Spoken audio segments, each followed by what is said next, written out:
Num povoado distante vivia uma mulher já idosa, conhecida como Tia Miséria.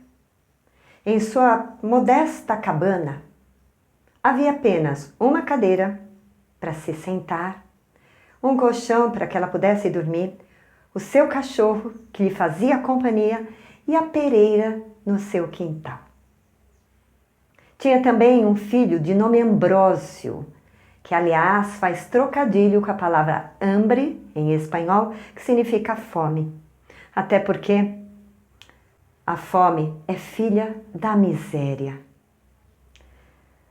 Levava uma vida bem difícil, porque quando chegava a época das peras nascerem, a molecada subia na árvore e catava quase todas as peras sem que elas amadurecessem. Deixava apenas umas poucas peras para a Tia Miséria. Correr atrás dos meninos ela não podia por conta da idade.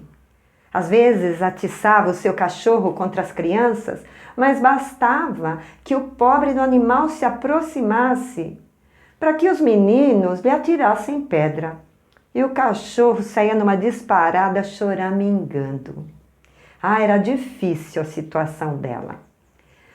Numa noite de tempestade, lhe bateu à porta um homem.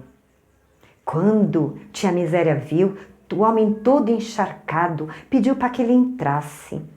E lhe ofereceu um pedaço de pão que ela havia ganho naquela manhã.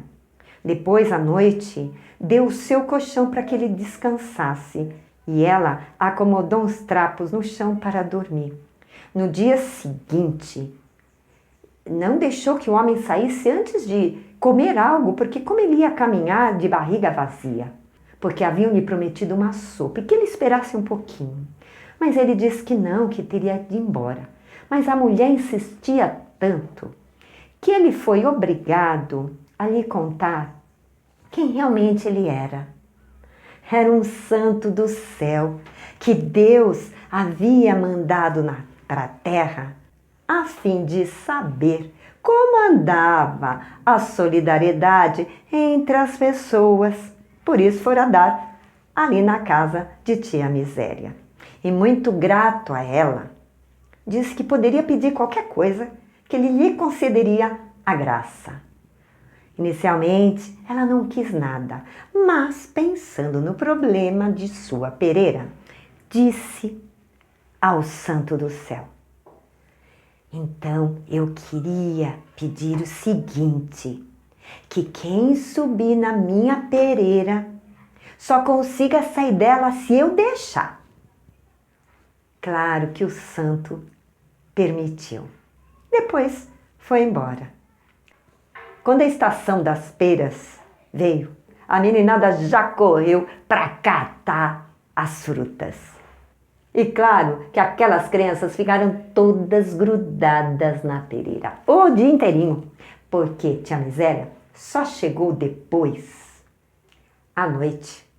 Depois daquele dia, quando todo mundo ficou sabendo, ninguém mais ousou subir naquela árvore, muito menos os meninos. Assim, Tia Miséria pôde colher as peras nas épocas propícias e vendê-las para juntar com seu pouco dinheiro da esmola. E foi levando até uma vida tranquila.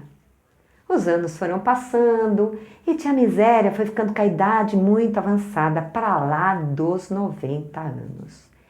E numa noite muito escura, veio um vulto lhe bater à porta.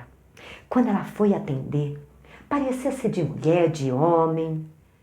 Estava coberto por uma capa muito escura, uma capa preta. E tinha uma foice apoiada no ombro. Ele disse num tom muito tenebroso: vem lhe buscar, miséria, chegou o seu dia. Tia Miséria, quando percebeu que era morte, protestou. Mas justo agora que eu estou vivendo com aquilo que eu tenho mais de precioso na minha vida, que é a minha cadeira, meu colchão, meu cachorro e minha pereira, de onde agora eu tiro os frutos para poder sobreviver um pouquinho mais. Mas a morte insistia para levá-la e a tia Pereira insistia para ficar ali. Quando não teve jeito, ela teria de ir. Então combinou com a morte o seguinte, que enquanto ela ia fazer suas coisas, a fim, de levar para a longa viagem, que a morte subisse na pereira e lhe catasse as 3 peras que haviam restado. A morte assim o fez, e claro que ficou grudada ali. Tia Miséria da janela só olhava com aquele sorrisinho de ironia. Depois foi lá fora, olhou bem para a morte e lhe disse: "Pois é, dona Morte, só vai sair daí se eu quiser." Depois disso, tia Miséria foi levando sua vida. Claro que o mundo ficou num verdadeiro caos, porque os velhos que velhavam cada vez mais não morriam. Os doentes que se adoentavam não tinham seu fim. E nem os suicidas, que no máximo que eles conseguiam fazer era ficarem muito machucados. As guerras não matavam mais ninguém. E nos hospitais não havia mais leito, tamanha era a lotação. Os médicos, desesperados, resolveram se reunir para encontrar uma saída para esse problemão. E deliberaram que cada um correria uma parte do mundo. Um dos médicos, passando pela cabana de tia Miséria, ouviu alguém lhe chamar e dirigiu seu olhar para a pereira, que era de onde vinha a voz. Era a morte que o chamava para que ele fosse ali subir na pereira e ajudá-la a sair de lá. A morte o conhecia muito, pois aquele médico perdera tantas vidas em suas mãos para a morte. Só que ao subir também ficou grudado ali. Os familiares desse médico foram atrás e deram ali a cabana de tia Miséria. E claro que outras pessoas foram se aproximando. O delegado, o juiz, o padre e outras pessoas que vinham carregando machados acharam melhor derrubar a árvore. Quem sabe assim conseguiriam tirar. Quando tia Miséria perceber que as pessoas estavam enfurecidas, que iam derrubar a árvore tão amada dela, saiu da cabana correndo e gritando: "Por favor, não façam isso com a minha árvore, porque não vai adiantar. Só eu posso permitir que essas pessoas saiam dela." Não teve jeito a não ser liberá-las, mas antes disse que faria com uma condição: que a morte só viesse buscá-la e a seu filho quando ela a chamasse por 3 vezes. Não tendo outra solução, a morte aceitou. E ela e o médico desceram. A morte tocou a sua vida. Os velhos, a partir daquele momento, morreram. Assim como os doentes, os suicidas finalmente tiveram o seu fim. As guerras mataram como nunca. E tudo voltou ao seu normal. Tia Miséria e seu filho continuaram vivos. E posso dizer que nem ela e nem seu filho vão morrer nunca. Até porque ela não tem a mínima intenção de chamar a morte.